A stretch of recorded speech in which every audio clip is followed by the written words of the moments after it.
Bonjour les amis, j'espère que vous allez bien et bienvenue dans ce dimanche 14h. Dans ce petit moment de passion, on va se réunir autour de ce qui nous fait vibrer, ce qui nous fait battre le cœur, la passion des animaux de compagnie. Cette semaine, on va parler aquario et cette semaine, je vais faire le focus sur un genre, une espèce, enfin des espèces de poissons qui constituent un genre que j'adore, vraiment que j'adore. J'avais très envie de vous partager un petit focus sur cet animal. Donc aujourd'hui, on va se consacrer au gastromyson, au Sewellia, à tous ces poissons qui, quand tu vas dans une animalerie, tu fais « Eh regarde, il y a des restes contre la vitre, on dirait une petite raie qui est contre la vitre. » Eh bah ouais, ils laissent personne indifférent, ils sont trop mignons, ils sont trop beaux. Comment ils s'élèvent? Je vais t'expliquer avec quel poisson ils se mélangent. Je vais te raconter dans quel volume on peut les maintenir. Je vais te le montrer. C'est parti, ça démarre quand? Alors pas tout de suite. 10, 9, 8, 1, 0. Maintenant, c'est parti.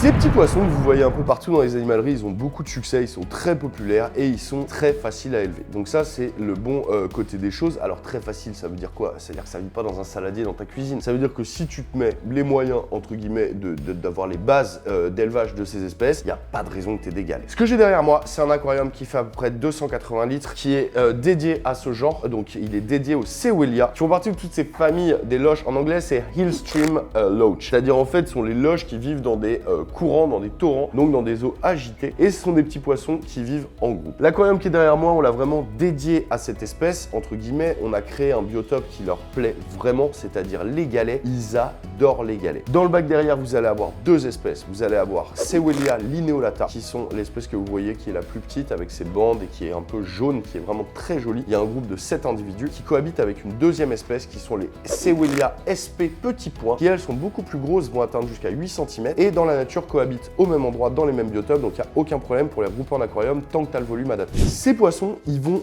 mettre vraiment de la joie dans ton bac, dans le sens où il se passe toujours quelque chose. Ils sont diurnes, donc la nuit, boum, ils dorment. C'est pas comme les plécos, tu vois, la nuit, tu les vois pas. Mais la journée, ils vont toujours squatter sur les galets et se chamailler toute la journée parce que ce sont des poissons qui vivent en fait avec une espèce de hiérarchie en harem. Et en fait, ils vont toute la journée essayer de comment dirais-je, chamailler les galets, récupérer les galets des autres, mais c'est jamais violent. C'est-à-dire qu'on n'est pas dans des combats de poissons vraiment territoriaux, on est des poissons qui sont territoriaux, mais qui se chamaillent entre guillemets pour les territoires, ça reste gentil. Il n'y a pas de gros fight en vue dans les gastromysons ou les Sewellia. Dans le bac, on les a associés en fait avec une autre espèce. Ici, on a mis des Tannictis micagemae, qui sont pas une espèce de Tannictis très courante, c'est une espèce qui a été découverte il y a une vingtaine d'années dans une rivière au Vietnam. On est plus habitué à Tannictis albonubes, nous les passionnés, qui est le néon chinois, qui est un poisson qui est très courant et qui d'ailleurs tolère des eaux assez fraîches. L'albonube, par exemple, la poisson d'or, ils les vendent au rayon eau froide avec les poissons japonais, les poissons rouges, les Tannictis. Eux vont aimer une température un petit peu plus élevée, comme les gastromysons, mais c'est pas des poissons qui aiment les grosses chaleurs. Là, le bac, il est à 24 et c'est très bien. Donc on reste dans des paramètres entre 22 et 26, c'est très bien. Ça permet de plaire à tout le monde et à la fois aux Sewellia en bas et aux Tannictis en haut. Là-dessus, tout le monde est content. Les gastromysons, ils aiment le courant. Après, t'as pas besoin de bastonner un truc de fou en courant. Au début, ici, on avait mis une grosse pompe de brassage parce qu'on avait envie de leur mettre beaucoup de courant. Mais les Tannictis, en fait, ils réagissent mal quand on met le brassage, c'est-à-dire que ça les affole clairement.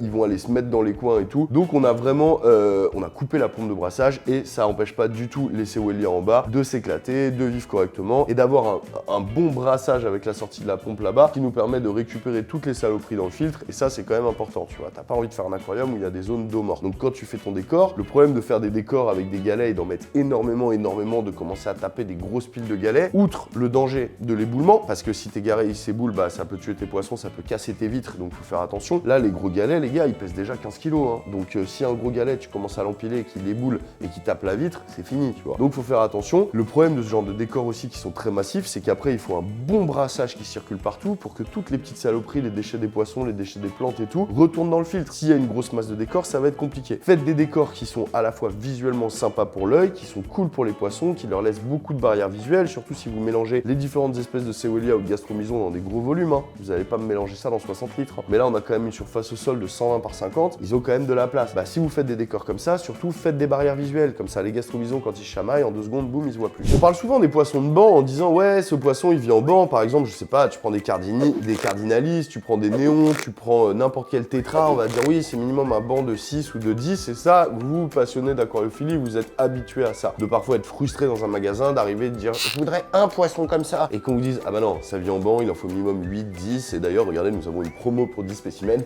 Ça arrive souvent.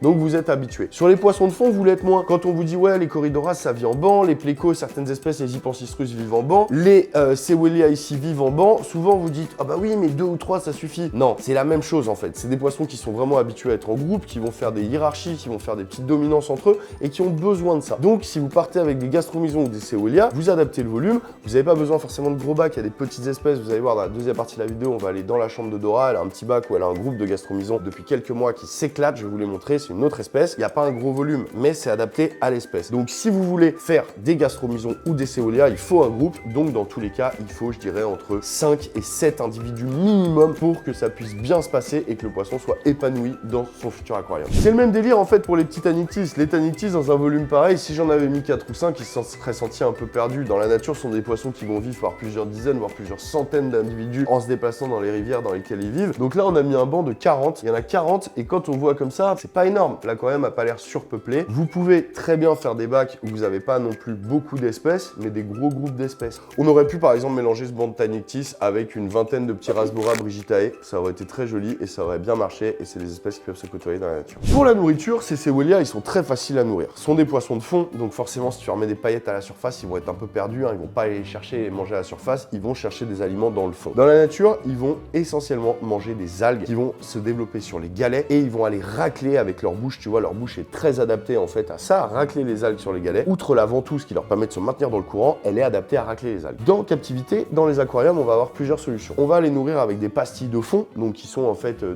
comment dirais-je, des aliments qui sont vraiment très courants dans le marché aquariophile. Il va y avoir différentes pastilles de fond. Certaines vont être très riches en protéines pour les animaux carnivores, les poissons carnivores. D'autres vont être riches en algues pour les poissons algivores. Moi, ce que je vous conseille, c'est de mixer les deux, de donner des pastilles de fond pour les poissons qui mangent de la protéine et aussi des algues. Ils vont se nourrir des deux, ils vont adorer les deux. Ça va faire un bon mix en fait entre il faut vraiment alterner et se nourrir. Il faut comprendre que les poissons dans la nature, ils ont quand même une belle diversité d'alimentation, même au sein des algues. Il n'y a pas qu'un type d'algues qui pousse, donc ils vont vraiment varier la nourriture. Donc en captivité, on varie. Du concombre, des pastilles de fond, des vers de vase de temps en temps. Tous ces aliments qui vont tomber vont être cartonnés par les gastromysons tout de suite. Ils vont sortir, ils vont vraiment se faire leur petite guéguerre pour s'alimenter. C'est super cool à regarder là quand ils sont dans le sable et qu'ils font comme une machine là, à faire passer le sable dans la bouche et les ressortir par les branchies pour trier les aliments. C'est trop mignon.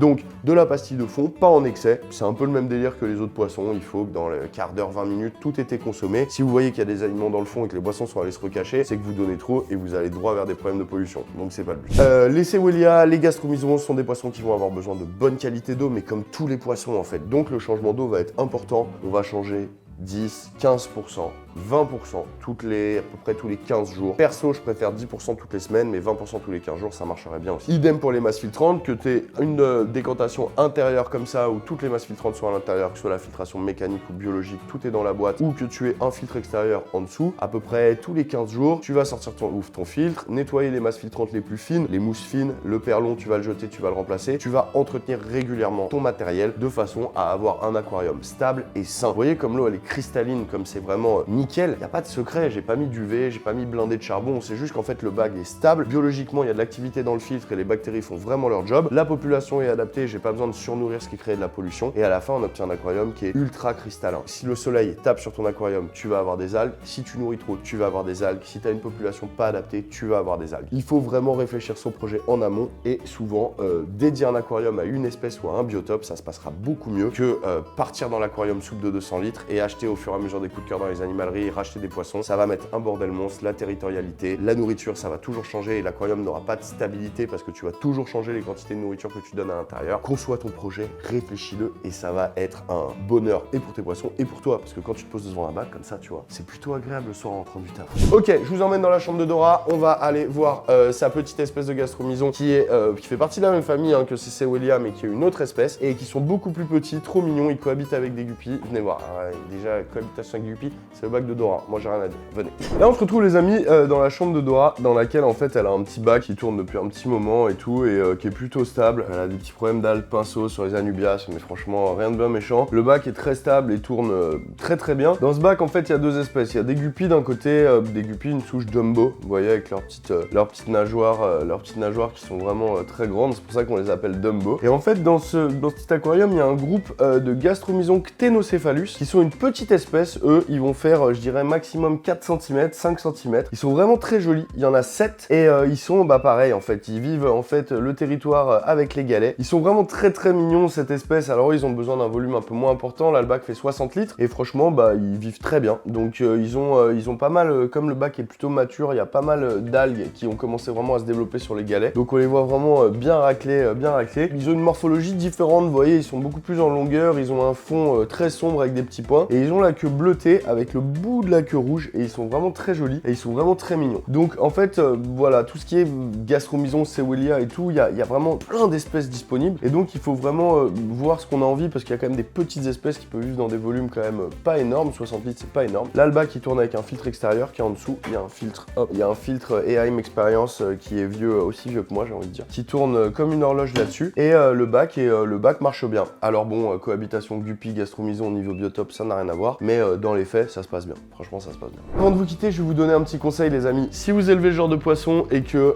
mais même des rhinogobus ou des stiphodons, tous ces petits gobies qui vivent en Asie et qui aiment les eaux agitées et qui aiment racler les algues sur les galets, moi je vous conseille un truc à l'acclimatation quand vous les recevez pour que ça se passe bien. Si jamais au début ils mangent pas les comprimés de fond ou qu'ils cherchent vraiment de l'algue, vous prenez quelques galets, vous les mettez dans un bac en plastique et vous mettez ça dans l'eau en plein soleil. En plein soleil, été comme hiver, pas de problème. Vous le mettez en plein soleil à l'extérieur, sur le rebord de ton balcon, où tu veux. En quelques jours, le galet va être recouvert d'algues vertes et ces galets, tu les places dans ton aquarium. Tu fais une rotation, ce qui fait que tu as toujours un galet qui est en train de verdir au soleil à l'extérieur et il y en a toujours dans l'aquarium pour nourrir les poissons et tu vas voir qu'ils vont se jeter dessus, ils vont adorer et toi, bah, ça te permet d'avoir une acclimatation cool et que tes poissons, ça se passe le mieux pour eux dès le début. Parce que dans ton aquarium, il va te falloir quand même quelques semaines, voire quelques mois pour que les galets vraiment se verdissent. Donc n'hésite pas au lancement du bac de préparer des galets en amont avec ça, même un mois avant de démarrer ton aquarium. Hein, tu vois, tu fais verdir des galets dans un bac d'eau et le jour où tu installes ton bac, tu as déjà ça qui est prêt et c'est plutôt cool. Il y a énormément d'espèces de Sewellia, de Gastromyson qui sont disponibles, donc n'hésite pas à aller te renseigner, à aller parcourir les forums. Il y a des groupes Facebook dédiés, à aller voir sur les sites des vendeurs ce qui est disponible et tout, les différentes espèces et tout. Pars avec plusieurs individus, je t'ai dit entre 5 et 7, des volumes adaptés avec de la surface au sol, bien agencé avec du galet et de la barrière visuelle, une bonne filtration et ça va le faire et tu vas kiffer. Je te promets, tu vas adorer observer ce poisson. Les amis, je vous remercie énormément de l'attention. Dernier truc, combien ça coûte les Gastromyson? Ça vaut entre 10 et 20 € pièce, suivant l'espèce que tu trouves, la taille, tout voilà. Entre 10 et 20 € pièce, donc comme il faut faire un petit groupe, bah prévois déjà un petit billet pour ton groupe. Les amis, j'espère que cette vidéo, elle vous a plu. On se retrouve évidemment dès la semaine prochaine, 14 h pour une nouvelle vidéo, une nouvelle plongée dans un univers d'animaux de compagnie. En ce moment, on a beaucoup de gros projets qui arrivent.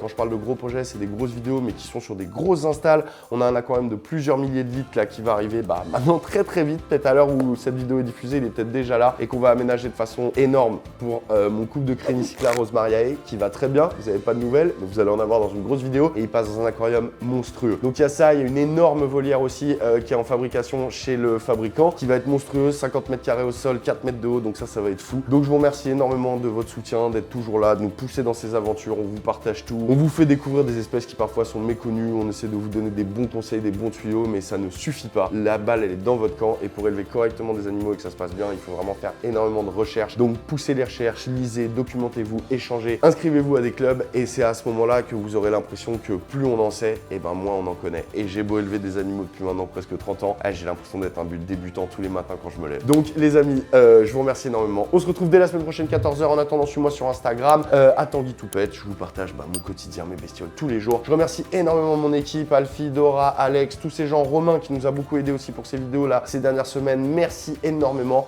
Cette semaine, je vous fais un bisou lance-pierre. C'est parti. Allez, attention, l'élastique est pas super solide. Pam! J'espère que vous l'avez eu. Salut les amis. Ciao.